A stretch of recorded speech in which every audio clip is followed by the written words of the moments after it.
नमस्कार शेतकरी मित्रांनो. आपण आता आपलं कांद्याचं रोप टाकून आपल्याला 25 दिवस झालेले आहेत. तरी आता पावसाचं असं वातावरण असल्यामुळे आपण आता त्याला बुरशीनाशकाने त्यांचं नियोजन तर करू राहिलो आपण. पण आता आपण त्याला एक स्प्रे घेतलेला आहे, बरोबर आहे. 2 दिवस झालेले. तर आता आपल्याला परत एक साप पावडरचा आणि त्याचा हात घ्यायचा आहे आपल्याला. पण तरी त्याच्या आधी मी तुम्हाला सांगतो, पहिले रोप बघून घ्या तुम्ही. रोपाचं नियोजन कसं केलेलं आहे की आपण आहे ना डायरेक्ट रेन पाईपद्वारे त्याला हे केलेलं आहे. आता आपण तुम्ही प्लॉट बघू शकता की वरचं वातावरणही तेवढंच हे झालेलं आहे. बघा सर्वीकडे पावसाचंच वातावरण आहे, बरोबर आहे. आपण अजून काही त्याला गोल बिलचं नियोजन केलेलं नाही, बरोबर आहे.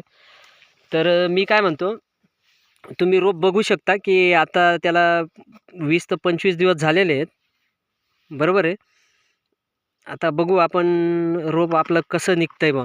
हे बघा, तुम्ही रोपाची क्वालिटी बघू शकता, बरोबर आहे. आपण फक्त त्याला आता 15 ते 20 दिवसांनी पाणी दिलेलं आहे. त्याच्यानंतर वरुण राजाची कृपादृष्टी असल्यामुळे अजून काय आपण त्याला पाणी दिलेलं नाही. तर हा आहे 25 दिवसाचा प्लॉट, बरोबर आहे. त्याच्यानंतर आपण आहे ना 12 ते 15 दिवसाचा एक प्लॉट आहे. तुम्ही हा बघू शकता.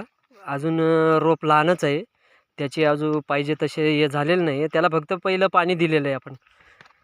तर पाणी देऊन पहिलंच पाणी दिल्यामुळे त्याला नंतर काय पावसाची गरज हे झाली नाही, पाण्याची गरज काय पडली नाही.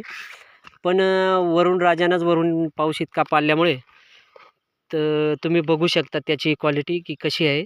आपण त्याला रोप आहे ना उपटून बघू. सध्या कसं आहे, जास्त ओलावा आणि जमीन टाईट झाल्यामुळे हे बघा, बघू शकता तुम्ही. तर अशा पद्धतीने आपलं रोप आहे, बरोबर आहे. त्याला आपण एक बुरशीनाशकचा स्प्रे घेतलेला आहे. आता अजून आज उद्या जरासा पावसाच्या वातावरणात आहे ना, बघू आपण आता कसं हे नियोजन होतं. धन्यवाद मित्रांनो. तरी तुम्ही प्लॉट बघू शकता कसा आहे कांद्याच्या रोपचा. आणि बघू आता आपण 2-3 दिवसांनी त्याला परत अजून हे पाऊस जर थांबला तर परत आपण एक बुरशीनाशकचा स्प्रे घेणार आहेत त्याला. आणि जमिनी एकदम हलक्या स्वरूपाची आहे, म्हणजे तिच्यात पाणी हे होऊन जाईन असं. तर नमस्कार मित्रांनो.